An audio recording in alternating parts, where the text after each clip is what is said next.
So early morning నేను మా బుడ్డదైతే transport ఆఫీస్కి స్టార్ట్ అయిపోయినామండి. అసలు ఎందుకు అనుకుంటున్నారు, సో మార్నింగే కాల్ వచ్చిందండి, ఇలా మీ పేరుతో పార్సల్స్ అనేటివి వచ్చాయని. సో ఈ పార్సల్స్ మా చేతికి రావడానికి మినిమం 10 days టైం తీసుకుందండి. ఎందుకంటే మేము ఇవన్నీ కూడా డైరెక్ట్ ఫ్రమ్ మ్యానుఫ్యాక్చరర్స్ అండి. సో లేనాటివి కూడా కొన్ని ఆర్డర్ పెట్టి అలా తెప్పించాము. సో ఇంకా కొన్ని పార్సల్స్ రావాలి. సో ప్రస్తుతానికి 6 బెల్స్ మాత్రమే వచ్చాయి. ఇక్కడ మా అన్నయ్య అయితే పూజ చేస్తున్నారంటే, మా మదర్ నమ్మకం ఏంటంటే అన్నయ్య చేత పూజ చేపిస్తే ఆ బిజినెస్ చాలా బాగుంటుందని మా మమ్మీ నమ్మకం.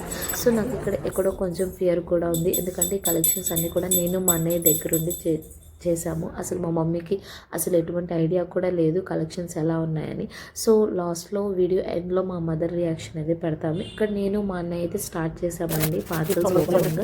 ఇవన్నీ కూడా చాలా యూనిక్గా ఉంటాయి. ఫ్యాబ్రిక్ వచ్చేసి కాటన్ అండ్ మల్ కాటన్ ఫ్యాబ్రిక్ వస్తుంది. ఈ సెలెక్షన్స్లో నావి అన్నయ్యవి ఇద్దరు ఉన్నాయి మమ్మీ. చూస్తాను ఎవరి ముందు బాగా బుక్ అవుతాయి కానీ రెండు బాగున్నాయి. ఇది కనుక మిస్ అయితే చాలా మిస్ అయిపోతారు జనాలు. అంతే అంటవా? చాలా చాలా ఎక్సలెంట్.